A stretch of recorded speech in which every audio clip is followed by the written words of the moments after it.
Hey there, I am so glad you're here. Come on in and enjoy Coffee Chat at the Cubby Hole. Okay, you might be thinking, coffee sounds fun, but girl, what is the Cubby Hole?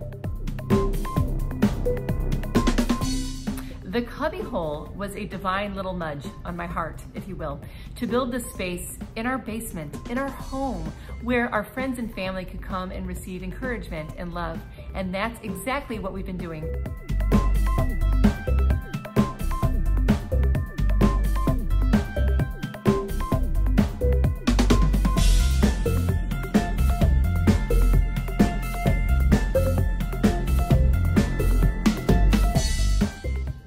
I've always known that the Cubby Hole would have a ripple effect out into the world, that it could bring encouragement and hope, not just to people that could visit here in person. That is exactly why I do coffee chats. I get to take some of the coolest people that are just like you and just like me, who have skill and talent, but most importantly, they have a vulnerable, relatable story that we can all glean some hope and encouragement from. So grab a coffee, cozy up, and enjoy Coffee Chats at the Cubby Hole.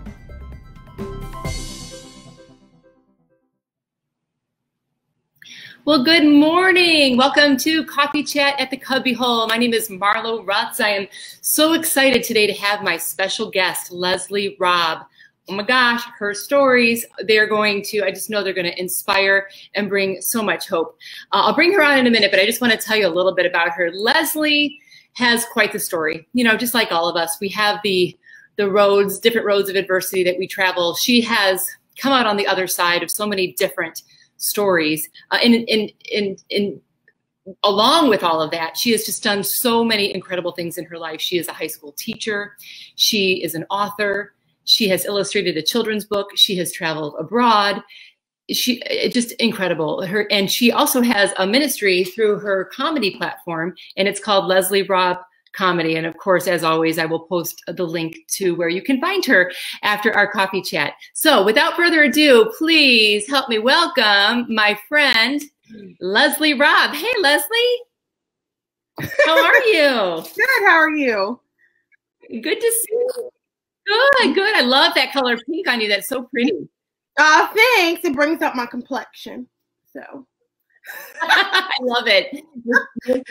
Well, I've been talking about you all week on Facebook, just telling everybody about your powerful story. And Leslie and I had a chance to talk over the phone last week, and I was telling everybody that I walked away from that call so inspired. So I can't wait for you to share all that you've been through and your discoveries on the other side of all of that. Oh, yay. Yeah, Leslie and I met she's also a fellow comedian. We met through the Christian Comedy Association. And I remember the moment I met you. We were all sitting there. I remember we were having barbecue for lunch, all of us. And I looked at you and you said hi and I said hi, and your smile is so infectious. And you guys can see that just by looking at you. And your personality just oozing with personality. So I never forgot you. So I'm so glad that we've been able to stay connected. However, I noticed, and this is it's a link to your story, really. You were gone from Facebook recently. You were chatting about that on the phone. Tell us why and what led to that. Okay, so yes, I was so happy to meet you last year. And yes, usually most people find and meet me through food. So yeah, over food. Food is an obsession for me and an addiction a little bit, but you know, whatever. So I'm glad we met with food, my happy place. But anyway, yeah. I know you're going to jump in. I got to tell you real quick. It's so funny because I was promoting this Facebook Live yesterday. I didn't even put two and two together. That when I met you, I remember sitting there and we were sort of laughing because I had something in my tooth or sauce. Yeah. Oh my God, this just made this connection that yesterday when I did a Facebook Live, I had walked out of the house. My daughter told me I had barbecue sauce on my face, and it was hello, little connection. I didn't even put that together. That's exactly. We meet over barbecue. You have barbecue sauce on your face. I mean, come on, it's meant to be. I was talking to you guys, moving my hands around, and I looked, and I was like, Okay, I didn't know I had sauce all over my face. So. Oh no, I totally understand. Totally understand. Girl, I'm eating all the time. Why do you think we met in the food line? We were both there. I legit. I told you, most people meet me over food. And if you ever want to get together, I'm going to suggest a place that involves food. Let's just be for real. Look, I met my husband on Match.com, girl. My name on Match.com was Sushi Girl. So we got that's what's up. We love food. That's what's up. Tell us. Okay, so as you had asked, recently I had taken a break from Facebook because, like most people, I get trapped in that whole jealousy mode. And coming from a background where I was bullied and made to feel as if I was less than everybody, not up to par as everybody else is, you know, social media was literally very toxic for me in that way. It contributed to my depression, my anxiety, worrying so much about keeping up with the Joneses or whoever you are on Facebook.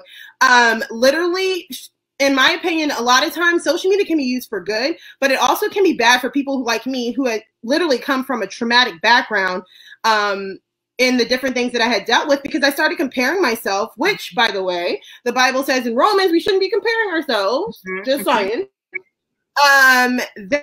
That literally I was comparing myself to everybody else. I was like, you know, so obsessed with, oh my gosh, they got a new house, or that person, they had a baby, or that person, blah, blah, blah, blah. Had nothing to do with what God was doing with me. So I had to focus on me. So I took some time from Facebook, Instagram, all my social media platforms, and literally wiped the slate clean. I didn't do a deactivate temporarily. I literally permanently deleted it all so that I can wipe the slate clean and start fresh with a new perspective and truly just live for God and his purpose for me, not my purpose for everybody else and what everybody else should be doing and trying to be, you know, something I wasn't. So, yeah. Yeah, that comparison game it's brutal. And in most instances, but yeah. And then you add And, you know, go ahead. Okay. No, I was just saying, and you know, like, even with like your testimony and stuff, things that God brings you through, and like, you know, especially like with me, like, not being able to have children, I have infertility issues. And so I have something called PCOS, which is very, very common amongst women nowadays. It's polycystic ovarian syndrome. And so lots of women have it. Well, the situation is I didn't find out till a month after I got married. So it was very devastating to me. So a few months after, a few years after finding out, eventually the Lord kind of got me through it. You never get over it. You never get over not having children, but you do get through it.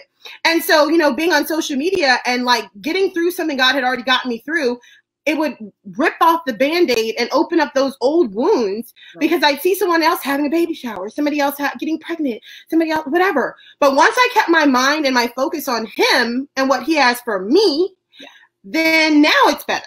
Now it's like, oh, congratulations, boo, on your baby. Yeah. So. Yeah.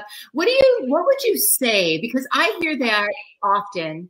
I know I have friends that have not been able to have children for one reason or the other, whether it's infertility or whatever it is, but you don't know what do you suggest as what could we say to somebody? You know, what do you say when you know that they're grieving and that? What do you do? You know, do you feel like, you know, maybe, I don't know, sometimes you post something and you're like, gosh, you don't want to hurt anybody, but you want to share. And you know, what's your advice on the other side of all this that you've experienced? Well, my thing is I tell people literally, allow yourself to feel it. Like, allow yourself to go through the motions that you need to go through. You're going to get through it differently than somebody else does. And that's the thing. Like, people will post different things. People will say all different types of things. But at the same time, they don't take the time to see that, like, or encourage you to find your way. Like, I'm all about reading those blog posts of other mothers or non-mothers who didn't have children and different things like that. But at the same time, first figure out you and what you need to do to get through it. Everybody grieves differently. Right. Just like when you lose a loved one. And this is literally deeper than losing a loved one in that sense. And you're not any less of a woman. No. You know, first of all, put that in your head. And literally the grieving steps that they say for like when someone dies, the denial, the anger, the acceptance, et cetera, all those things I encourage women to go through when they find out or they're grieving over not being able to have children. And it's funny because what Laura Bush, she's George W. Bush's wife, she was one that also could not have children. And I remember she said it so well. She said that people don't understand that literally you grieve for someone that you've never met, like that you will never meet, that you never know. But God ended up blessing her through infertility to have her twin girls. But literally it's a process. You can't rush it, and you don't know when it's going to hit you or how it's going to hit you. Somebody says something that triggers you. You just allow yourself to feel it. Right. Don't excuse it away. Right. And you know, heaven forbid if one more person tells you about Hannah and how the Lord blessed Hannah and how you need to whatever. I mean, it's all nice, all that Christian cushiony stuff, but it's like, bro. Yeah, say the right prayer. Yeah. Exactly. It's like, look, don't judge me based on Hannah. Okay? I ain't Hannah. Oh, you end up giving birth to one of the greatest leaders. It'll just all turn out perfect. I love the story of Hannah. Oh my gosh. You know, it is so tricky because you don't know what to say. And I love that you just brought that into the light, that grief is there's so many forms of grief. And so this is like a cross-pollination of all of the different things that you've experienced. So you were just talking about comparison, and then, you know, you moved into your story of infertility. And it's interesting because there's so much, there is a connection there. There's a parallel with the two stories, which is comparison. You're comparing yourself, not only that other women have children and that sends you into a state of grief, but also then the byproduct of that, which creates an anxiety and even maybe a depression, because we start comparing ourselves to how somebody else is handling their adversity. And I love what you said. It's like the number one thing with any of the emotions that put us in chains is to make sure you feel it. And and unfortunately our society, it's just the way that it is. You just go deal with it and move on and put on a happy face. And it doesn't, we know that there needs to be a time of grief. You know, back in the olden days, they'd mourn and wear black if somebody died. What about the feelings of our heart? We have to be able to grieve that. And there is no time frame on that. I love what you said today too.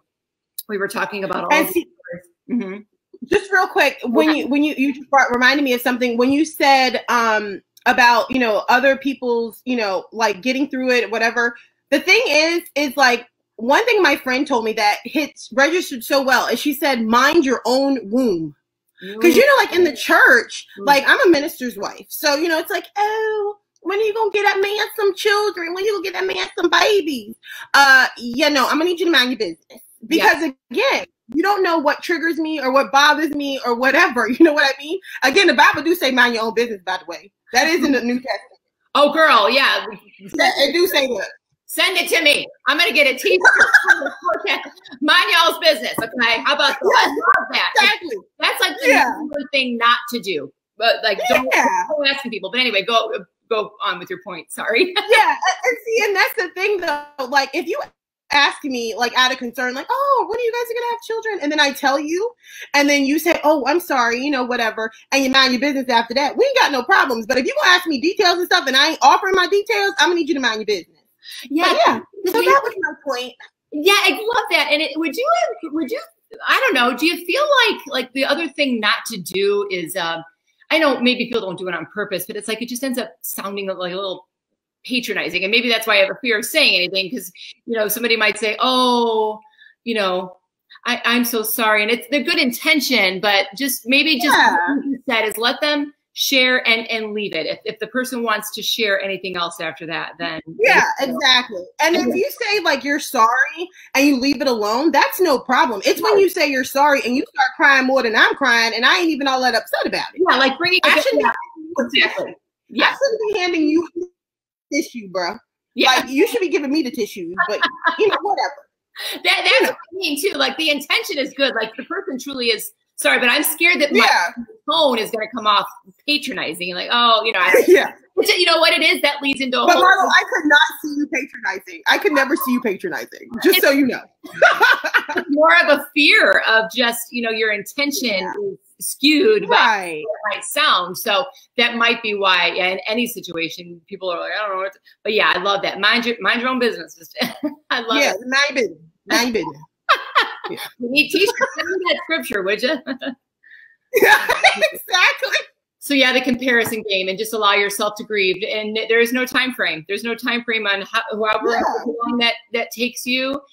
And so I was saying, I love what you said about your story. Is I was asking you, is there anything that you don't want to share? And what was it that you said about there's a okay. So when you had asked, like, if there anything that, you know, I'm going to be, you know, anything that's of sensitive nature that I don't want to share. And my belief is that sensitivity, when it comes to like sharing or your testimony, sensitivity should only be seasonal. Right. You should only be sensitive about your testimony seasonally.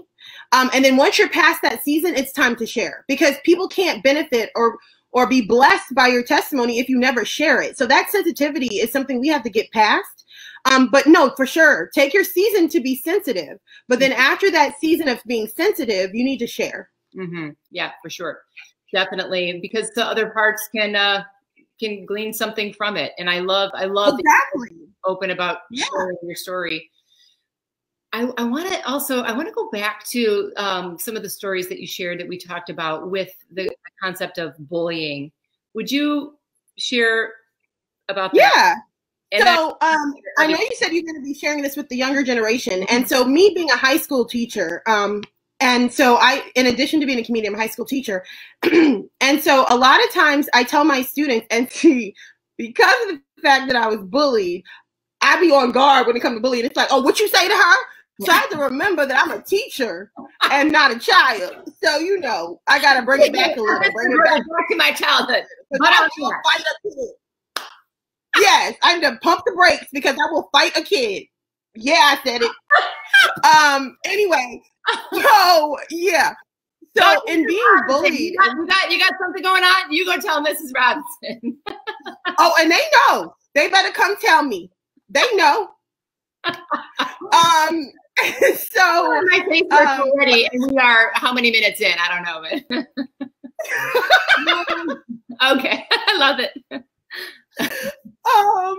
But anyway, yeah. So, bullying for me started very early. I can remember this, you know, in great detail, the day that I got on the school bus and sat by a girl who started bullying me. Again, I'm the oldest in my family. It's in my book, by the way, but I'm the oldest in my family. So for me, like, I didn't know anything about being picked on, teased, whatever. So, you know, in being bullied, I had end up coming around to the fact of understanding that, whoa, this is not something that's not temporary, that is temporary. And a lot of people will fail to realize is that if you have a bully at an elementary school or a middle school and you never move, dude, those bullies are with you the whole time. Like, so we never moved. So those bullies were with me from kindergarten, bro, all the way through my 11th grade year. And so my 11th grade year, you know, they graduated because they were a year ahead of me. So for my senior year, it was like, I could breathe. But those years of being bullied and traumatized by family members, as well as like kids I didn't know, or kids that they had made, that I had made friends with, that they persuaded onto their side to, you know, come at me from an unexpected way, hitting, punching, whatever. It was horrible. And so, of course, a person can only endure that for so long before they feel like they're nothing. And, you know, and believe it or not, people are like, well, didn't you grow up in church? Yeah, I did grow up in church, but I also wasn't well received there either. So it was like, we could talk about that too, because so it was kind of like double. It was like double whammy. a double whammy, you know? Yeah. So anyway, so then I moved away after I graduated from high school. I moved away. I went to North Carolina, which was about 7 hours back then. 7 hours because of they've changed highways and things now, so it's much closer. But back then it was about 7 hours from home, and I was so happy to get far away.